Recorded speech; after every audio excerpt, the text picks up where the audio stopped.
Agora, oficialmente, né? Feliz sábado para você.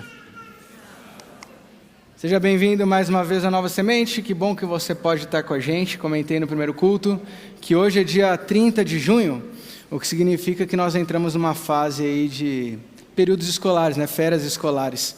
Então nós temos algumas famílias que acabam viajando nesse período e outras famílias que viajam para cá. E a gente recebe muita gente. Se você está vindo a primeira vez aqui hoje ou está visitando aqui por conta de alguma viagem, seja muito bem-vindo. É uma alegria te receber aqui em nosso meio.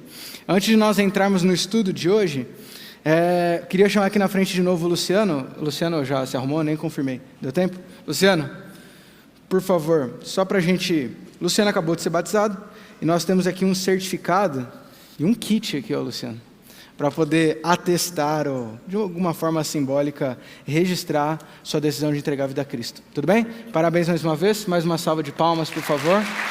Deixa eu abençoar aí, tá? Agora pode botar na parede, jogar no currículo Lattes aí, ó, certificado de batismo. Muito bem. Quero saudar também você que acompanha a gente pela internet. Seja bem-vindo em nosso meio aí, mesmo que virtualmente, que você possa ouvir a voz de Deus. Hoje nós vamos iniciar uma nova série de estudos para esses próximos sábados aí.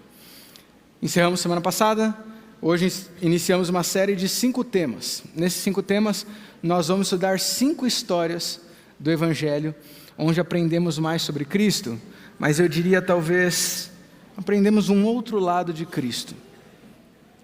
A gente fala aqui constantemente que o sacrifício de Jesus, ele marcou a história da humanidade, a história do mundo, a nossa história ele marcou por completo. O sacrifício de Jesus, ele inaugura o que a gente chama da era da salvação. Mas não foi só o sacrifício dele que mudou tudo. Mesmo em vida, quando Jesus estava aqui, ele, digamos assim, virou do avesso muitas vidas, muitas pessoas que ele encontrava. Jesus encontrou diferentes tipos de pessoas. Jesus se encontrou desde os mais santos até os mais pecadores, no rótulo da época. Jesus se encontrou com eles, e ainda assim, todos foram impactados por Cristo. Sabe que tem histórias que falam para a gente do poder da palavra de Cristo. Jesus falava e o coxo andava. Jesus falava e o mar se acalmava. Jesus falava e as pessoas ressuscitavam. Em outras histórias, nós vemos o poder do toque de Jesus. Jesus tocava no homem e o cego passava a ver. Jesus tocava na orelha decepada de uma pessoa e a orelha se regenerava. O toque tinha poder. Nessa série, nós vamos te convidar a estudar um outro sentido de Jesus, a visão. Um simples olhar é o tema dessa série. Vamos estudar histórias que falam sobre o olhar desse Cristo, um olhar que trouxe transformação, um simples olhar, mas que na verdade trazia salvação para aqueles que eram vistos por Cristo. E como a primeira história, o primeiro tema dessa série, quero convidar você a abrir sua Bíblia em Mateus, capítulo 9. Mateus, capítulo 9, nosso primeiro tema, nossa primeira história dessa série. Mateus, capítulo 9, verso 18. Se você puder abrir sua Bíblia. Mateus, capítulo 9, verso 18. E antes de lermos, eu queria convidar você a fazer mais uma oração como de costume, para que Deus nos acompanhe nesse momento. Tudo bem? Você me acompanha nessa oração?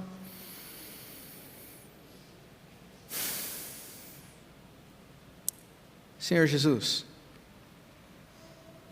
obrigado por mais um sábado, Senhor, mais um dia, que a gente pode deixar tudo de lado para se concentrar na Tua Palavra.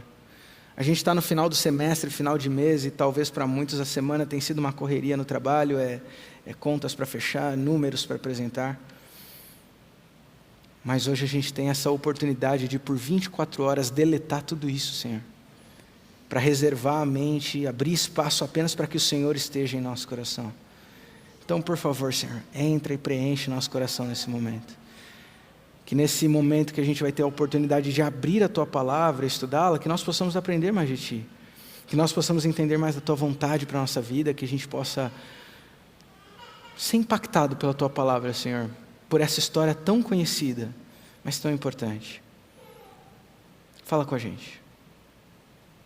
Que nesse momento, todo som e barulho se cale. Que apenas a Sua presença possa ser sentida aqui. e que o mesmo Espírito Santo que inspirou os profetas a escrever esse livro sagrado, possa agora falar aos nossos ouvidos, e que nós possamos sair daqui transformados pela Tua palavra, em nome de Jesus. Amém. Mateus capítulo 9, verso 18 em diante, a Bíblia diz assim: enquanto estas coisas lhes dizia, eis que um chefe, aproximando-se, o adorou e disse: minha filha faleceu agora mesmo, mas vem, impõe a mão sobre ela e ela viverá. E Jesus, levantando-se, o seguia, e também os seus discípulos.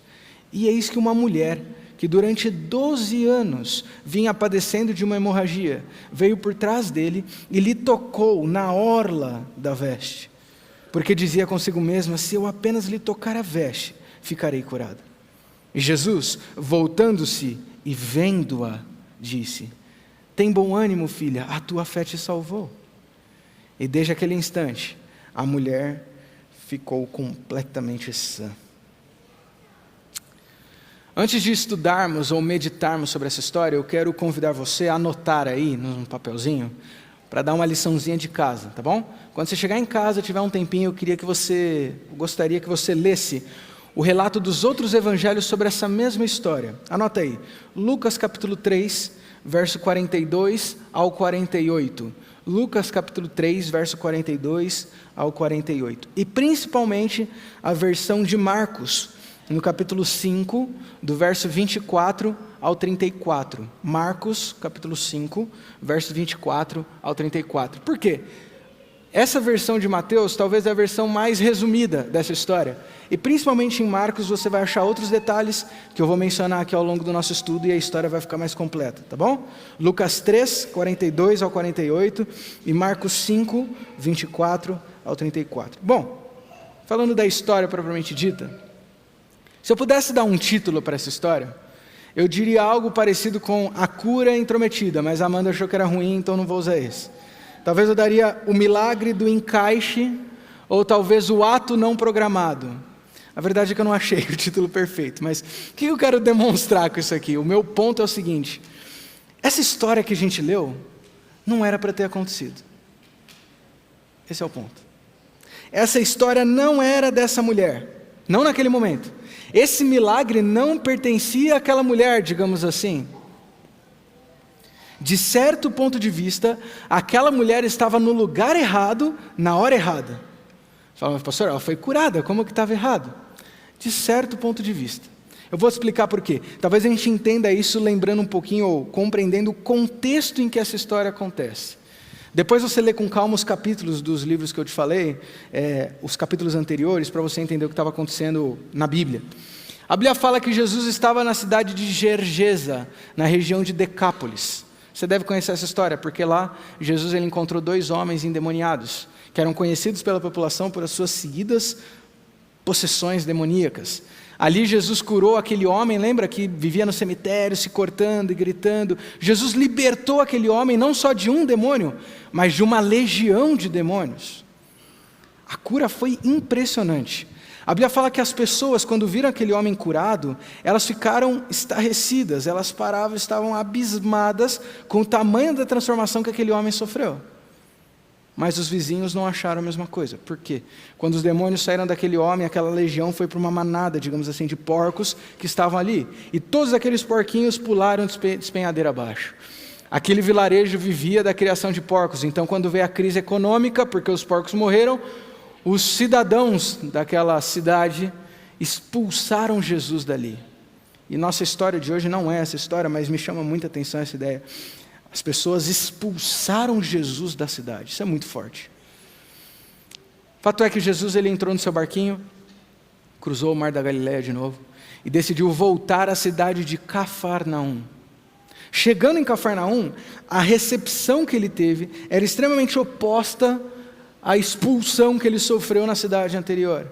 Porque enquanto lá havia um ambiente hostil que queria que Jesus fosse embora, quando ele chega em Cafarnaum, na beira da praia, uma multidão, a Bíblia diz, aguardava Jesus, de braços abertos, felizes porque Jesus estava chegando. A notícia correu de que o barquinho estava chegando e a população correu para receber Jesus na beira da praia. Uau, Jesus foi abraçado em todos os sentidos. A Bíblia fala que Jesus então gasta algum tempo com as pessoas ali na beira da praia. Jesus dá atenção para elas, Jesus dá o amor que elas precisavam. Jesus cura muitas pessoas ali, muitos milagres são realizados na beira da praia.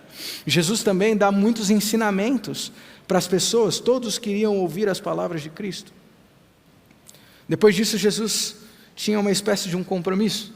Então ele vai para a casa de um dos seus discípulos, que não fazia muito tempo que tinha sido chamado, Levi Mateus.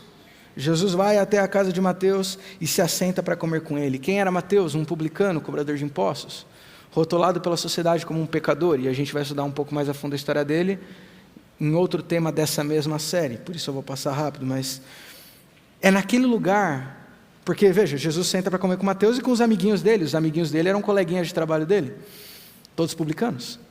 Naquele lugar Jesus é acusado de comer com pecadores. As pessoas olham torto para aquela atitude de Jesus. Como que ele come com esse tipo de gente? O preconceito era grande. Mas teve um homem que deixou todo esse preconceito de lado. Jairo. A Bíblia fala que um homem chamado Jairo, ele era um homem muito importante, príncipe da sinagoga, um dos líderes da sinagoga, uma importante função entre os judeus. Jairo deixa o seu preconceito que todo o judaísmo tinha contra Cristo de lado, e ele entra na casa de Mateus e vai até Cristo com um pedido de desespero. Jairo estava desesperado. Por quê? Por quê? Sua filha estava à beira da morte. Embora o relato de Mateus dê a impressão que a filha de Jairo já tinha morrido, Marcos e Lucas deixam claro que ela estava quase lutando pelos seus últimos fôlegos de vida, buscando aquela última energia para continuar viva. Então Jairo, na sua última esperança, ele corre para Jesus, um pai desesperado, buscando a cura para sua filha, já que Jesus realizava milagres. Jairo corre ali e chama por Jesus. A filha de Jairo chamava Talita. Ela tinha só 12 anos de idade, imagina? Você que é pai, você que é mãe, sua filha de 12 anos de idade, à beira da morte, e Jesus está ali perto, sai correndo para Jesus, e eu imagino a cena de Jairo se jogando aos pés de Jesus, clamando por socorro. Na mesma hora a Bíblia diz que Jesus se levantou, saiu da casa de Mateus e segue Jairo, em direção à sua casa. A casa não era muito longe de Jairo, da casa de Mateus, não ficava tão distante, certamente, mas o caminho demorou. Por quê? Porque assim que Jesus botou o pé para fora da casa de Mateus, apareceu uma multidão, mas uma multidão. A Bíblia usa a expressão, ou dá a ênfase, que Jesus começou a ser sufocado pelas pessoas, porque uma multidão apareceu e comprimiu Jesus, tipo o metrô no horário de pico, assim, sabe? Jesus era levado, nem caminhava mais, e Jesus estava ali, essa multidão apareceu. E agora eu queria que você imaginasse a cena. Tenta se colocar na cabeça de Jairo. O pai desesperado, ele dribla todos os preconceitos, entra na casa de Mateus, chama Jesus, e Jairo vai andando um pouquinho na frente, mostrando o caminho, quase que puxando Jesus, do tipo, vamos Jesus, afobado, porque a filha vai morrer a qualquer momento. Mas Jesus não conseguia andar, porque a multidão ia entrando na frente, Jesus tentava abrir caminho, mas era muita gente, e Jairo ia ficando agoniado, de repente, quando ele olha para trás, ele vê que Jesus parou de seguir ele.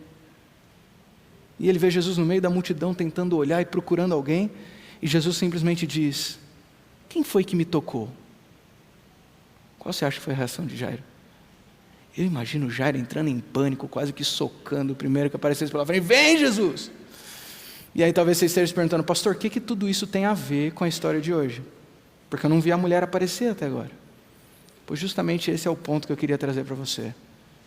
Essa história não era a história dessa mulher. Essa história era de Talita, a menininha de 12 anos que estava à beira da morte. E é nessa hora que a mulher entra no meio. É nessa hora que a história da Talita e dessa mulher se cruza. No meio da multidão. A caminho da casa de Jairo, com a Talita à beira da morte. Quem era essa mulher? Não sabemos. Qual é o nome dessa mulher? Não fazemos a mínima ideia. Qual a idade dessa mulher? Não sabemos. Como ela conhecia Jesus? Não sabemos. Ela tinha alguma família também? Não sabemos. Não sabemos nada sobre essa mulher. Só temos uma informação, quase que um rótulo. Ela tinha uma doença, que nós costumamos chamar, em algumas versões da Bíblia vai aparecer essa expressão, ela sofria do fluxo de sangue. O que era esse fluxo de sangue? nada mais era do que uma anomalia, algum tipo de distúrbio, doença, no ciclo menstrual daquela mulher. Atualmente existem doenças, talvez similares, digamos assim, doenças ou distúrbios, nesse excesso do ciclo menstrual, o ciclo menstrual prolongado. Não vem um caso aqui, mas só para citar de exemplo, temos a hipermenorreia, a menorragia, exemplos de distúrbios que fazem com que o ciclo menstrual da mulher seja prolongado ou mesmo intensificado na quantidade de sangue que é perdido. Você sabe que o grande problema dessa doença menstrual, desse distúrbio menstrual, é justamente a quantidade de sangue que era perdido. Porque quando tanto sangue é perdido, primeiro que a mulher sofre enfraquecimento, segundo que ela tem perda de ferro no seu organismo, e finalmente ela pode chegar a ter anemia. Ela estava tendo uma hemorragia. Olha a expressão que a Bíblia usa. A Bíblia diz que ela estava tendo uma hemorragia. Não é que saía um pouco de sangue, me permita usar a expressão aqui meio chula, mas é que jorrava sangue daquela mulher. E não só isso, porque a informação mais impressionante é que a mulher sofria dessa doença há quanto tempo? 12 anos. Para pensar nisso. 12 anos perdendo sangue. 12 anos com uma hemorragia. 12 anos. Talvez você que é mulher consiga imaginar isso muito melhor do que nós homens. 12 anos. E veja, a expressão bíblica, o que a história mostra para a gente, dá a entender que eram 12 anos de sangramento ininterrupto. 12 anos de hemorragia constante. Imagina quão fraca já estava essa mulher. Para pensar, quando a pequena Talita estava nascendo, a doença dessa mulher estava começando. Era uma vida. A gente tem o paralelo da mesma idade das duas. Aquela mulher, a Bíblia diz, tinha procurado todo tipo de ajuda que ela podia. Marcos e Lucas deixam claro que aquela mulher tinha buscado todo tipo de medicina, todo tipo de ciência, e todo centavo que ela tinha gastado com os médicos. E nada tinha adiantado. Ela já tinha sido desenganada pelos médicos, porque a sua doença não tinha cura para a época. Ela sabia que morreria. Os médicos desistiram. Ela não tinha mais dinheiro. Ela não tinha nada. Jesus não era a última esperança dessa mulher. Jesus era a única esperança dessa mulher. Por isso que ela vai desesperada até Jesus. Mas como que ela vai conseguir alcançar Jesus? Como que uma mulher nessa situação conseguiria ter um encontro com um mestre naquela época? No meio da multidão, ainda assim, Cristo a viu. Por trás de todo esse rótulo de impureza colocado sobre ela, Cristo a curou. Aquela mulher foi curada por Jesus. E o que nós podemos aprender dessa história?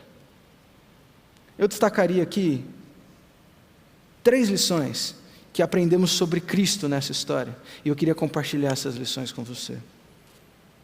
A primeira lição que particularmente eu aprendo sobre Cristo nessa história é que Cristo se suja para me limpar. Cristo se suja para me limpar, eu explico por quê. Você sabe que no Antigo Testamento, Deus dá diversas leis para o seu povo, diversas leis. Tem aquele livro de Levíticos, sabe? Aquele que a gente pula no ano bíblico geralmente. Esse livro de Levíticos. Cansativo, é verdade. Com uma porção de leis, leis atrás de leis. Esse é o livro de Levíticos. Comentei aqui no primeiro culto que uma vez eu ouvi uma história até de uma pessoa que sofria de insônia. E ela resolveu ser curada pela palavra. E ela de noite pegou a Bíblia na cama e começou a ler Levíticos. Juro para você, é verdade. Ela dormiu. Bom, livro de Levíticos, amém, né? Amém. Livro de Levíticos, diversas leis, uma lei atrás da outra, diversas leis. E sabe o que é curioso das leis que Deus dá em Levíticos? É que as leis elas são extremamente abrangentes. E algumas leis parecem que não tem nada a ver com Deus, porque não é só lei religiosa. Deus dá as leis cerimoniais e as leis ritualísticas, é verdade? Mas Deus dá também leis civis, leis relacionais. Deus dá leis de alimentação. Deus dá leis de saúde e leis de higiene. E Deus trata com seriedade, que Ele coloca que uma coisa é santa, outra é profana. Até mesmo em questões de saúde e de higiene. Por exemplo, em Levíticos capítulo 12, ou melhor, em Levíticos nós vemos então que nessas leis, o tema da menstruação é abordado também. Em Levíticos capítulo 12, nós temos a orientação de Deus para quando uma mulher entra em trabalho de parto ou pós-parto. O quanto tempo ela ficaria impura, ou quanto tempo ela ficaria em recuperação, para poder então voltar à vida normal depois do parto. Em Levíticos capítulo 15, nós temos leis, e eu vou usar a expressão que parece estranha, mas é a expressão bíblica, que fala sobre os fluxos humanos, digamos assim.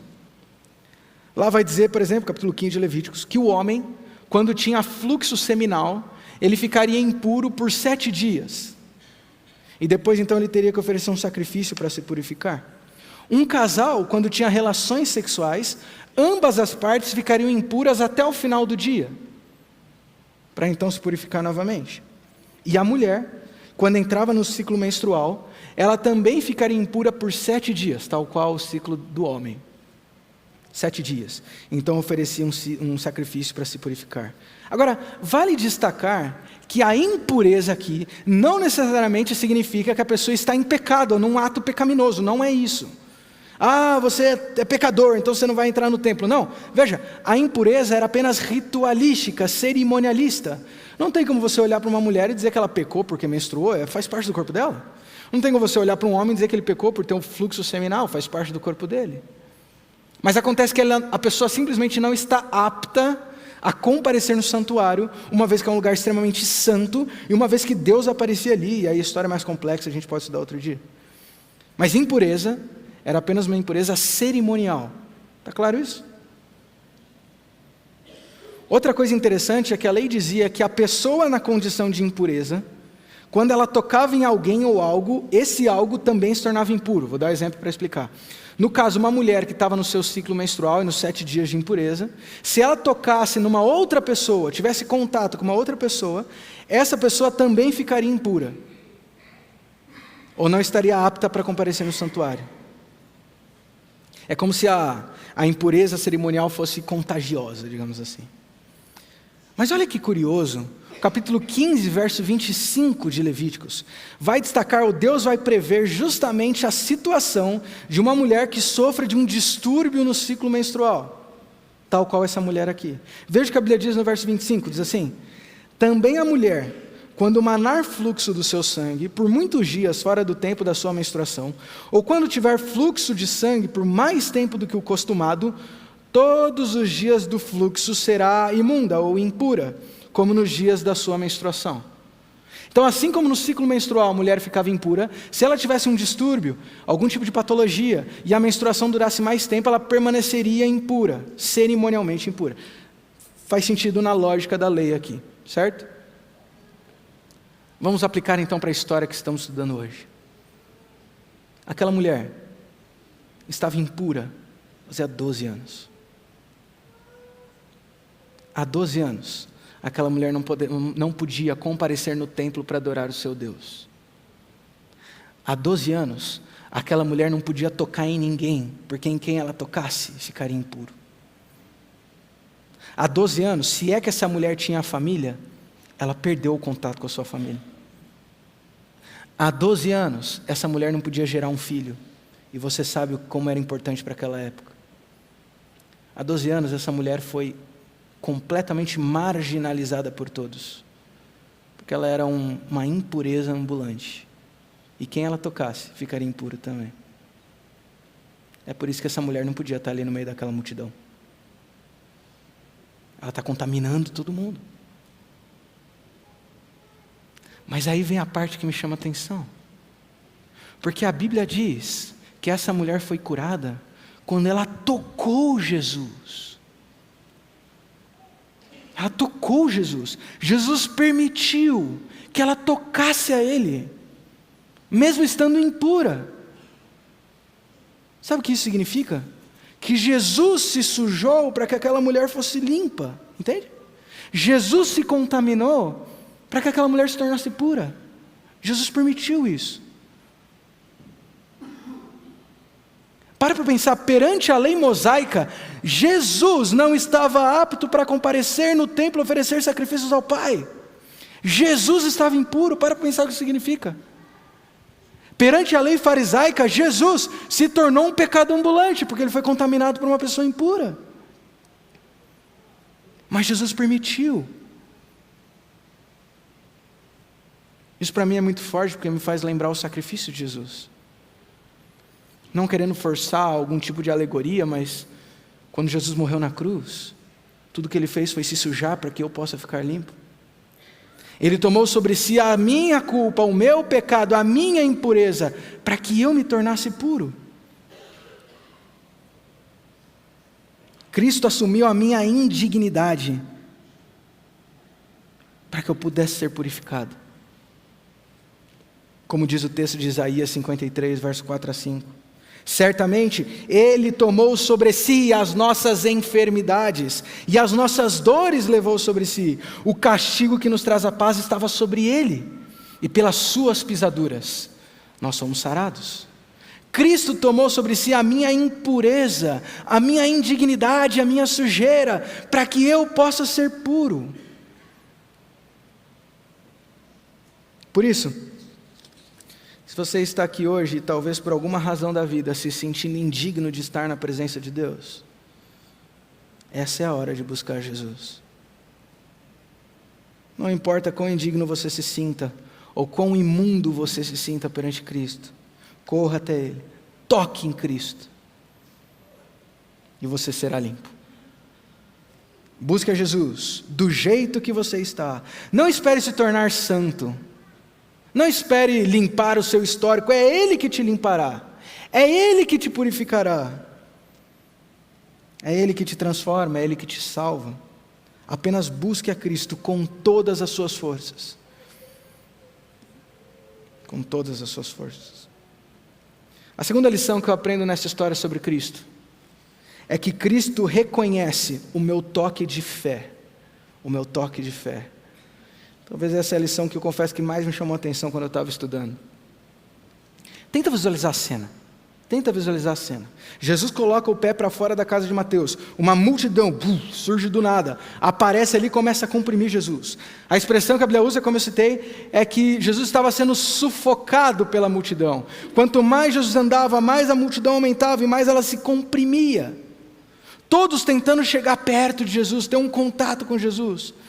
Eu citei a brincadeira do metrô aqui, mas é tipo isso, eu contei no primeiro culto que teve uma vez, que eu estava indo para Mauá, aí eu peguei o metrô e o trem, foi num horário de pico. Não sei se alguém já passou por essa situação prazerosa. Eu sei que quando eu cheguei na estação, eu tive que esperar uns 2 ou 3 trens para entrar. Aí quando eu entrei, ou melhor, eu fui entrado no metrô, porque me empurraram, e eu estava carregando um porta-terno. Acho que eu ia pregar na igreja lá no sábado. Aí na sexta-feira eu estava lá carregando o porta-terno, segurei, sexta-feira ainda, mais essa, né? Aí estava segurando o porta-terno aqui e segurei o poste aqui, né, do metrô para me segurar, do trem. Aí no meio do caminho eu senti que o porta-terno ficou leve. Sério, ficou leve. E estava balançando bastante. Aí eu soltei. E segurei com os 2 postes, juro para você. Segurei com as 2 mãos o poste aqui. E o porta-terno ficou voando ali. A outra pessoa estava tão colada em mim que ela estava segurando o porta-terno para mim, com o corpo aqui assim, ó.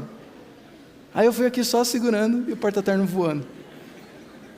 Enfim, o ponto é que quando Jesus estava na multidão, talvez o sentimento era parecido com esse. Todo mundo se empurrando, todo mundo encostando em todo mundo. Sabe aquela coisa, você cria um espaço para colocar sua perna, depois você não volta mais. A cena é mais ou menos essa que a Bíblia descreve. Eu imagino os discípulos ainda em volta de Jesus, desesperados, meio que abraçando Jesus, protegendo o mestre, senão vão matar o mestre aqui. Aí eu te faço a pergunta: quantas pessoas estavam tocando em Jesus?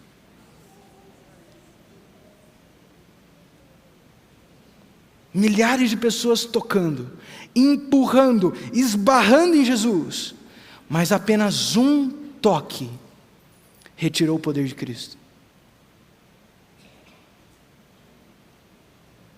Por quê? Apenas um toque no meio da multidão. No meio do empurra, um toque. Um toque. Até você imagina a cena, porque Jesus andando no meio da multidão, de repente do nada ele para. Quem foi que me tocou? A resposta para Jesus seria: Jesus, quem te tocou? Todo mundo que te tocou. Que pergunta é essa? Vamos mandar sair dessa multidão. Os discípulos olharam para Jesus e ficaram: que tipo de pergunta é essa, Jesus? Pedro, a Bíblia diz, como sempre, ele toma a iniciativa e vira para Jesus e fala: Jesus, você está no meio de uma multidão e você quer me perguntar quem te tocou? A gente está nesse empurra louco aqui, e você quer me perguntar quem te tocou? Todo mundo te tocou.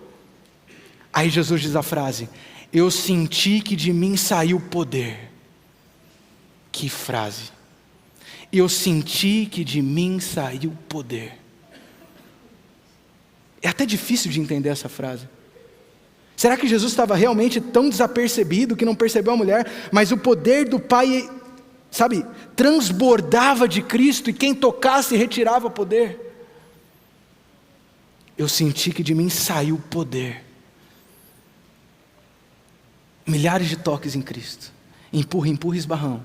Mas um toque retirou o poder de Cristo. O poder estava no toque? Claro que não. O poder estava na fé.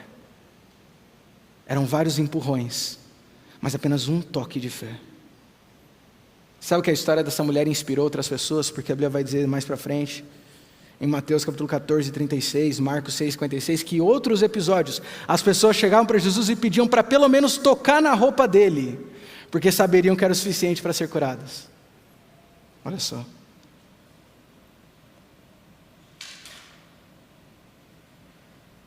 Será que hoje é possível que a gente esteja tocando em Cristo, mas não retirando nada do poder dele?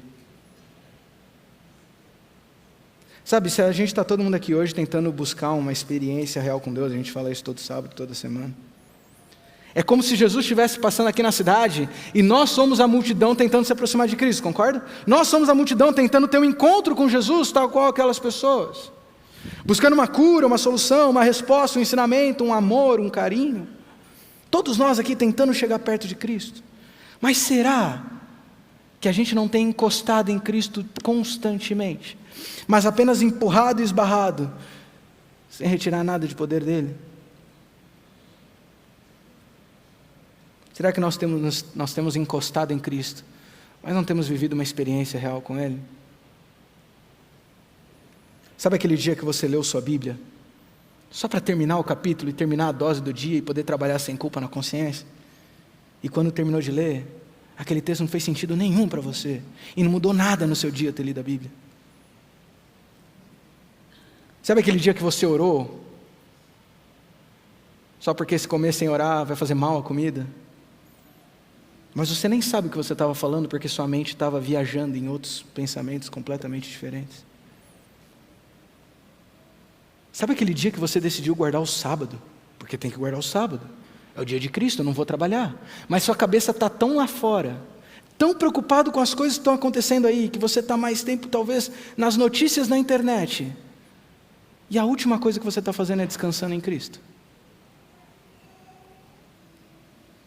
Sabe aquele dia que você veio aqui assistir o culto, num sábado de manhã como esse, mas voltou para casa e a sua semana foi exatamente igual a todas as outras semanas, nada mudou? Sabe aquele dia que a gente finge de tocar em Jesus, para fingir ter uma experiência real com Ele? O problema não está em alcançar Jesus, o problema não está em conseguir esticar a mão e tocar nele. O problema está na fé.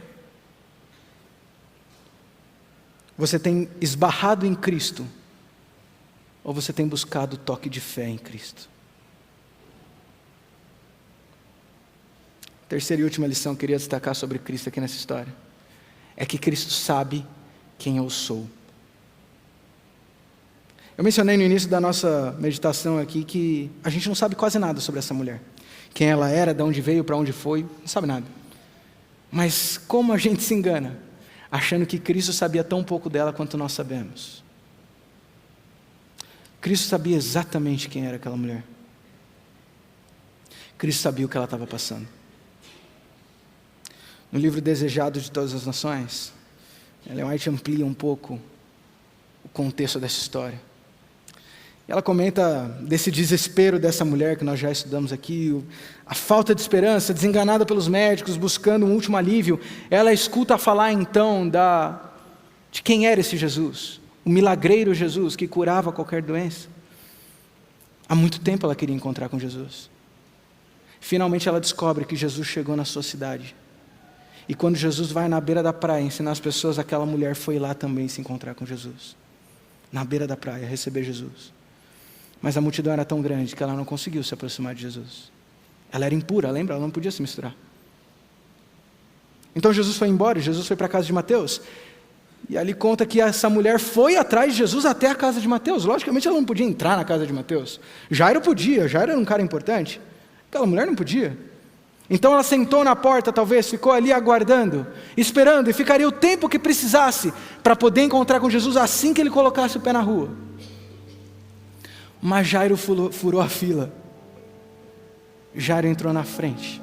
E quando Jesus saiu, já era cercado de Jairo para poder chegar e salvar a Talita. E ainda quando Jesus põe o pé na rua, surge uma multidão. E aquela mulher perdeu a vez na fila. Ela continua seguindo, cada vez mais fraca, cada vez mais desesperada. Ela segue Jesus sem saber o que fazer. E chega um momento que ela está olhando para Jesus no meio da multidão e no meio da rua pensando: meu Deus, o que eu vou fazer? Se eu perder o contato com esse homem agora, que ele está aqui, eu não vou conseguir nunca mais. Quem sabe se eu vou viver para uma outra visita dele aqui? Finalmente ela olha e vê que Jesus, no meio da multidão, está andando mais próximo da direção dela. Jesus vai abrindo o caminho na multidão e cada vez vai se aproximando de onde essa mulher estava. E você imagina agora que num misto de alegria e pânico, essa mulher fala: meu Deus, o que eu faço? Ele está vindo. Ela falou: eu não vou conseguir ter uma entrevista com ele, essa multidão não vai deixar eu falar com ele, explicar o que está acontecendo, mas quem sabe, se eu apenas tocar na roupa dele, quem sabe, já é o suficiente para eu ser curada. Olha a fé dessa mulher. Quem sabe se eu tocar na ponta da roupa dele, já é o suficiente, eu serei curada. E agora não é difícil imaginar que quando Jesus se aproxima, essa mulher pula na direção de Cristo. Ela se estica no meio da multidão, o máximo possível sem ser percebida, porque ela não era suposto estar ali. E talvez com a ponta dos dedos, levemente ela resbala na barra, na pontinha da veste de Jesus. E a Bíblia diz que na hora que ela tocou na barra de Jesus, a hemorragia estancou, é a expressão que a Bíblia usa. A hemorragia parou instantaneamente. Parou. Ela sentiu a cura no corpo dela. Sabe quando você sente que está bem? Passou. Ela sentiu a cura no corpo dela. Ela entendeu que tinha sido curada. Um leve toque. Imagina que aquela mulher concentrou toda a fé que ela tinha nesse único toque em Jesus. Era a única chance da vida dela. Um toque de fé. Depois disso, ela sabia que não podia estar ali. Ela então, extrema gratidão a Cristo, envergonhada por estar naquela situação, ela se abaixa, vira as costas e vai embora, grata eternamente a Jesus, mas para poder, digamos assim, se colocar no seu lugar. Mas é Jesus quem para. É Jesus quem para e fala: peraí, quem foi que me tocou? É curioso até porque quando a mulher aparece na frente de Jesus, você vê que a Bíblia destaca que ela aparece tremendo diante de Cristo, como ele diz: ih, fiz besteira, ele percebeu. Me permita ler o parágrafo, estou terminando, me permita ler o parágrafo da página 239 desse livro. Veja a descrição do que acontece aqui.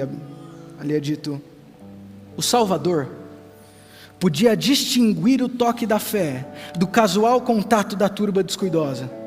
Essa confiança não devia passar sem comentário. Queria dirigir à humilde mulher palavras de conforto, que lhe serviriam de fonte de alegria, palavras que seriam uma bênção aos seus seguidores até o fim dos séculos. Olha agora, olhando para a mulher, Jesus insistiu em saber quem o tocara. Olhando para a mulher, vendo ela que era inútil querer ocultar-se, adiantou-se tremendo e lançou-se-lhe aos pés. Com lágrimas de gratidão, contou a história de seus sofrimentos e como encontrar alívio em Cristo. E Jesus disse brandamente, eu imagino agora Jesus com um sorriso nos lábios, brandamente ele diz: tem bom ânimo, filha, a tua fé te salvou, vai-te em paz. Jesus sabia quem era essa mulher. Jesus olha para a multidão e, olhando fixo para ela, pergunta: quem me tocou? Eu sei que foi você. Quem me tocou? Porque saiu de mim poder. A mulher com medo se acusa, como quem diz, não tem como escapar. Jesus, fui eu, olha, mas entenda, eu estava passando por isso, aquilo. Jesus olha para ela com um sorriso e diz: filha, calma, filha, calma. Aquela menina, aquela mulher rejeitada por todos, Cristo olha para ela e fala: filha, calma, a tua fé te salvou. Você não foi curada, você foi salva pela sua fé. Vai-te em paz. Não importa quão indigno você se sinta, não importa se você é discriminado, marginalizado pelos que estão à sua volta, não importa se você se sinta impuro para comparecer perante a presença de Cristo. Primeiro, você nunca passa desapercebido pelos olhos de Cristo. Segundo, Cristo sabe quem você é. Terceiro, Cristo sabe que você está ali. Quarto, no toque da fé, você não será curado, você será salvo. Filho, a tua fé te salvou. Vai-te em paz. Vamos cantar.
Senhor Jesus, muito obrigado, Senhor. Obrigado porque o seu maravilhoso olhar consegue ver além das nossas imperfeições, além do nosso sofrimento, além dos nossos rótulos e pecados, além daquilo que as pessoas dizem sobre nós e além daquilo que nós mesmos pensamos sobre nós. O seu maravilhoso olhar vai além de tudo isso, Senhor. E o Senhor conhece quem somos. No meio da multidão, o Senhor sabe quem somos. No meio do empurra-empurra, o Senhor reconhece o nosso toque. No meio de tanta dor, o Senhor reconhece o nosso sofrimento individualmente, Senhor. E se tocarmos em Ti, de Ti sairá poder para nos transformar, para nos curar, para nos salvar. Coloca o seu olhar sobre nós hoje. Talvez para aquele que está aqui escondido no meio da multidão, Senhor, se sentindo tão indigno quanto aquela mulher, que o Senhor possa olhar atentamente para essa pessoa, que está tentando te tocar há tanto tempo, e fixo nos olhos dela, perguntar quem foi que me tocou, para que ela possa saber que ela é amada por Ti, que ela é vista por Ti, que ela é reconhecida por Ti, que ela é transformada e salva por Ti. Nos coloca esse olhar de amor todos os dias, para nos transformar todos os dias, para sermos amados por Ti todos os dias. Em nome de Jesus que nós oramos. Amém. Amém. Deus te abençoe. Bom restante de sábado, uma boa semana para você. Até semana que vem.